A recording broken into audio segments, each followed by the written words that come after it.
Bienvenue à cette première édition de l'information de la semaine sur EZAU Télévision. Tout de suite, le sommaire. Initiative des cadres pour la réélection du président Talon est un creuset qui a mis sous les fonds baptismaux en vue de se préparer efficacement le terrain politique pour une réélection sans anticroche du président Patrice Talon en 2021. Plus de précisions dans un instant. Le 26 octobre 1972, l'armée prend le pouvoir en République du Dahomey et dissout le Conseil présidentiel ainsi que l'Assemblée nationale. Le commandant Mathieu Kérékou prend la tête du nouveau gouvernement. Quelles ont été les raisons du putsch et quelles ont été les conséquences pour le pays? Élément de réponse dans ce 19h. Une mission de la Banque arabe de développement économique en Afrique, BADEA, a foulé le sol béninois samedi 24 octobre dernier pour constater les diligences faites par le gouvernement pour la réalisation du programme de construction de 20 000 logements sociaux à Ouedo dans la commune d'Abomey-Calavi. Chaque enfant qu'on enseigne est un homme qu'on gagne. L'école est le lieu par excellence de l'éducation. EZAU.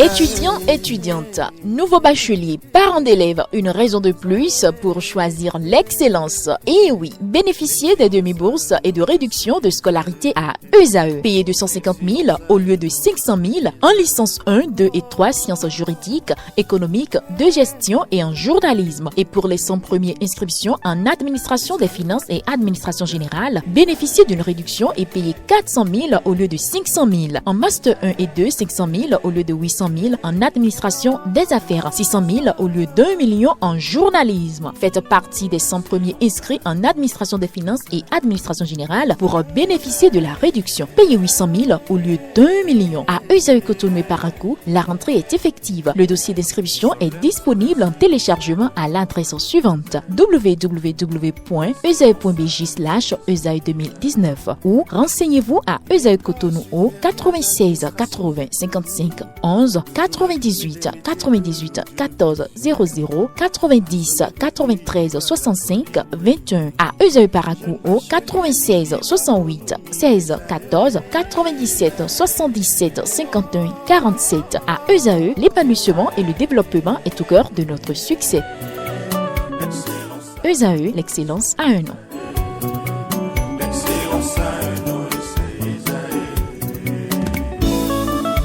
La rumba, c'est la musique des sages.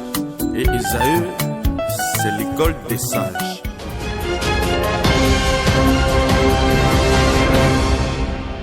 Bonsoir si vous nous recevez.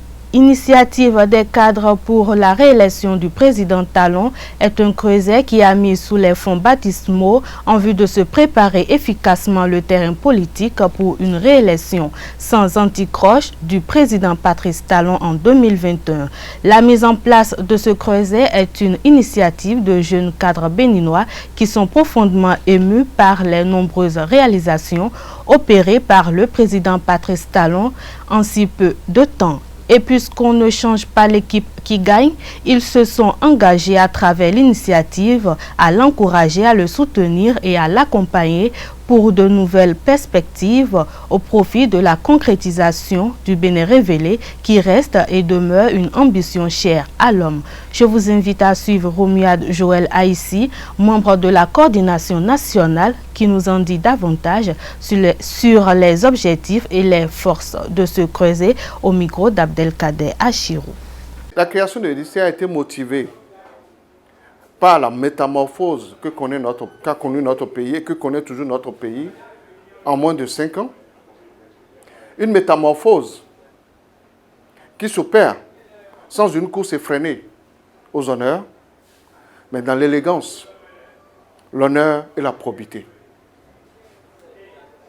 Alors, l'ICR est créé et son objectif d'abord, c'est d'informer et de convaincre les populations sur le bien fondé des réalisations et des réformes du président Talon, d'empêcher que les pêcheurs en eau trouble, qui n'ont pour centre d'intérêt que l'intoxication, ne jettent de l'opprobre sur les réalisations du chef de l'État.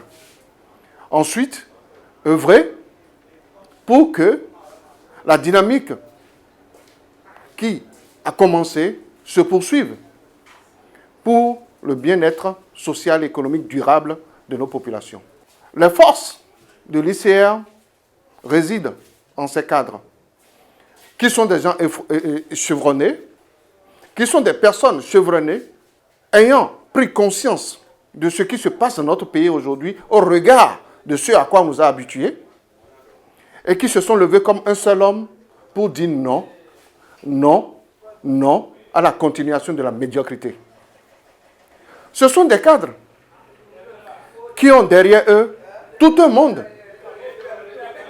Ce sont des cadres qui sont convaincants et qui peuvent aller en mission, informer la population, vulgariser les réalisations du gouvernement de la rupture et en ce moment démentir ces personnes de mauvaise foi qui ne veulent que tout peindre en noir. Une autre force, c'est que l'ICR, étant très convaincu que la seule personne capable de conduire notre pays aujourd'hui et de le hisser au rang des pays émergents dans le concert des nations, c'est le président Patrice Talon. Et nous voulons travailler dans ce sens. Nous allons mouiller le maillot et aller travailler pour que les vendeurs d'illusions soient mis hors d'état de nuit à jamais. L'ICR est structuré en coordination nationale, en coordination départementale. Aujourd'hui, nous avons la coordination nationale qui est installée. Et depuis à peu près un mois, nous avons la coordination départementale de Lomé qui est installée. Et le dimanche dernier, nous avons installé la coordination départementale du Plateau. Le programme est déjà établi pour l'installation des autres coordinations. Le 26 octobre 1972, l'armée prend le pouvoir en République du Dahomey et dissout le Conseil présidentiel ainsi que l'Assemblée nationale. Le commandant Mathieu Kérékou prend la tête du nouveau gouvernement. Le 30 novembre 1972 est publié le discours programme de politique nouvelle d'indépendance nationale. Un nouvel organisme de Conseil national de la Révolution est créé. La formation idéologique et patriotique devient obligatoire. 48 ans après cet événement marquant, les souvenirs sont encore assez vivaces. Quelles ont été les raisons du putsch et quelles ont été les conséquences pour le pays? Élément de réponse dans ce commentaire signé Abdelkader Achirou. Le jeudi 26 octobre 1972, l'armée prend le pouvoir en République du Dahomey et dissout le Conseil présidentiel ainsi que l'Assemblée nationale. Ce jour, le chef de bataillon Mathieu Kérékou prenait le pouvoir. Cet acte décisif qui a mis fin à plus d'une décennie d'instabilité ouvrait la voie de la révolution au Dahomey, lequel finira par être baptisé Bénin. Le nouvel homme fort et les membres de son équipe ont su imposer leur autorité avant qu'elle ne s'essouffle en 1989 avec l'avènement de la démocratie. Jeudi 26 octobre 1972, à 14h30, le régime du Conseil présidentiel, avec son monstre à 3 têtes, est renversé. La station de radiodiffusion et le palais de la République sont investis par l'armée, désormais maîtresse de la situation. À 15h, le nouvel homme fort fait une proclamation. Celle-ci rappelle les circonstances qui ont amené le gouvernement militaire révolutionnaire, GMR, à prendre le pouvoir. Dans la proclamation lue par le chef de bataillon Mathieu Kérékou, le nouvel homme fort y dénonce la primauté des intérêts personnels au détriment de ceux des masses, l'injustice et l'arbitraire érigés en règle de gouvernance, le virus de la division ayant atteint l'armée et le constat de faillite du Conseil présidentiel. Pour lui, l'armée consciente de ses devoirs et de ses responsabilités, après ce constat, a été amenée à décider dans l'intérêt supérieur du Dahomey, actuel Bénin, à abroger l'ordonnance numéro 70-34 du 7 mai 1970 portant charte du Conseil présidentiel, la dissolution du dit Conseil et de son gouvernement la dissolution de l'Assemblée consultative nationale, des conseils consultatifs départementaux et urbains, des comités de vigilance et de réconciliation et l'abrogation de l'ordonnance numéro 70, /42, /CP, /DN, du 24 juillet 1970, portant organisation générale de la défense nationale. La révolution a été caractérisée par des décisions et actions fortes qui ont marqué le pays. Dès qu'il a accédé au pouvoir, le GMR a édicté des communiqués. Le samedi 28 octobre 1972, la une de Daro Express, éditée à l'époque par l'Établissement national d'édition de presse, ENEP, l'ancêtre de la nation, a annoncé les couleurs. Toute décision prise à la date du 26 octobre 1972 par une autorité autre que le gouvernement militaire révolutionnaire et concernant le recrutement, l'affectation et l'avancement d'agents de la fonction publique sont nulles et de nul effet. Le même sort, rapporte le communiqué dans un deuxième alinéa, frappe toutes les décisions prises dans les mêmes conditions et tendant à une régularisation quelconque de la situation des agents de l'État.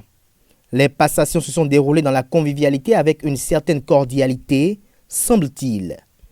Le premier conseil des ministres s'est tenu, le chef de l'État recevant les membres du corps diplomatique en audience, en présence des membres du GMR, les a rassurés de son engagement à respecter les biens, les personnes et les accords internationaux conclus avec leurs pays respectifs. Le GMR a invité toutes les forces vives et autres composantes de la nation à faire des propositions et suggestions dans le cadre de l'élaboration d'un programme de développement intégral et populaire qui sera appliqué par le gouvernement militaire avec le concours direct et la participation effective de tous les travailleurs de la nation. Pour le chef de l'État, Mathieu Kérékou, l'exemple du patriotisme sera désormais donné par le gouvernement. Les forces vives du pays étaient conviées à apporter leur concours direct et leur participation effective au programme que le GMR entendait mettre en œuvre. La devise qui était répandue à travers le pays était désormais de compter sur ses propres forces, les ressources réelles dont disposait le pays. Les directives données étaient suivies à la lettre. Mieux, le système de gouvernance à la base avait permis de réduire les complots, permettant au pays de connaître une stabilité sur le plan politique. Du coup, le Bénin avait perdu son triste statut d'enfant malade de l'Afrique. Le pays avait connu une stabilité certaine. Certains cadres et autres personnalités ont collaboré et adhéré au mouvement élan de redressement impulsé par le GMR. Le président Mathieu Kérékou a dû donner un certain contenu à l'unité nationale. L'opinion publique a pu se rendre compte des brassages heureux qui ont ponctué ces 17 années de régime militaro-marxiste. Les tâches reprochées au Conseil présidentiel se sont progressivement corrigées. Une mission de la Banque arabe de développement économique en Afrique, BADEA, a foulé le sol béninois samedi 24 octobre dernier. L'objectif de la présence des émissaires de la Banque arabe au Bénin est de constater les diligences faites par le gouvernement pour la réalisation du programme de construction de 20 000 logements sociaux à Rouedo dans la commune d'Abomey-Calavi. La BADEA est satisfaite de l'engagement du gouvernement et est bien optimiste quant au programme de construction des logements sociaux qu'elle entend accompagner, a confié Mounir Ben Sedik, porte-parole de la mission. À l'en croire, la délégation qu'il conduit est venue constater les diligences du gouvernement et procéder aux derniers ajustements. Selon le chargé de mission du chef de l'État, Zulkifil Salami, la présence au Bénin d'une délégation multisectorielle si importante est le témoignage de la qualité des relations de coopération qui lient le Bénin et la Banque arabe de développement économique en Afrique. Le gouvernement béninois a défini en février 2020 les nouvelles conditions de financement des activités des associations estudiantines. Dans le cadre de la mise en œuvre de cette réforme, le Centre des œuvres universitaires et sociales d'Abomey-Calavi COUS-AC a organisé un atelier du 13 au 15 octobre dernier à Kétou en prélude à la relance des activités artistiques, culturelles et sportives sur les différents campus sous sa tutelle. Compte rendu, c'est Tondé Larios, Adjagbeno. Pendant 3 jours à l'Université nationale de l'agriculture de Kétou, responsable du Centre des œuvres universitaires et sociales d'Abomey-Calavi Kous AC et représentants des organisations estudiantines se sont penchés sur les modalités de la relance des activités artistiques, culturelles et sportives sous l'égide de la ministre de l'Enseignement supérieur et de la Recherche scientifique, Éléonore Yahi Ladékan. Je voudrais demander la collaboration des responsables étudiants, la collaboration de tous les participants pour qu'à l'issue de cet atelier, nous puissions apporter des réponses claires à nos interrogations et proposer une feuille de route que nous allons remettre à l'autorité de tutelle pour relancer véritablement ces activités parce que Madame la ministre de l'Enseignement supérieur et de la Recherche scientifique y tient beaucoup. Pour aboutir à des résolutions probantes, le COUS AC a sollicité l'expertise de sachants en art, en culture et en sport. Ainsi, le 13 octobre 2020, Alexis Akakpo, le directeur général de l'Office béninois des sports scolaires et universitaires, OBSU, a entretenu l'assistance sur les entraves à l'essor des activités sportives dans les universités et les approches de solutions. Les universités sont considérées comme des communes qui doivent bénéficier des subventions pour l'animation du sport en leur sein. Donc, actuellement, ce programme également est en restructuration et permettra à ce que nous sachions à qui envoyer les moyens pour pouvoir animer le sport dans nos universités et également dans nos centres universitaires. Nous avons aujourd'hui un programme de développement des infrastructures, que ce soit dans les communes que dans les universités. La deuxième journée, l'art et la culture ont été au cœur des échanges. Le professeur Didier Houenouné, directeur de l'Institut national des métiers d'art, d'archéologie et de la culture, a mis en exergue l'importance de ces deux disciplines pour un peuple. On n'a pas l'habitude de s'écouter. Et c'est pourquoi je remercie monsieur d'avoir d'être venu sur ça en parlant des questions stéréotypées. On n'a pas l'habitude de s'écouter. Si je suis venu pour vous parler de la culture, ça ne veut pas dire que moi je vais vous arracher la culture pour en faire ma chose. La culture, on ne peut pas se l'approprier. On la vit. Et la culture, on la développe avec d'autres personnes, c'est ce que j'ai dit. Que pour pouvoir mieux comprendre notre pays, pour pouvoir mieux construire notre pays, on ne peut avancer culturellement qu'avec les autres. À la fin de chaque communication, les participants se sont retrouvés en commission pour jeter les bases de la relance des activités. Le ministère de l'Enseignement supérieur et de la Recherche scientifique s'engage à soutenir les étudiants afin d'insuffler une nouvelle dynamique. Ne mettez pas dans la tête qu'il faut finir d'abord l'approbation avant de venir faire une activité. Ce n'est pas bien.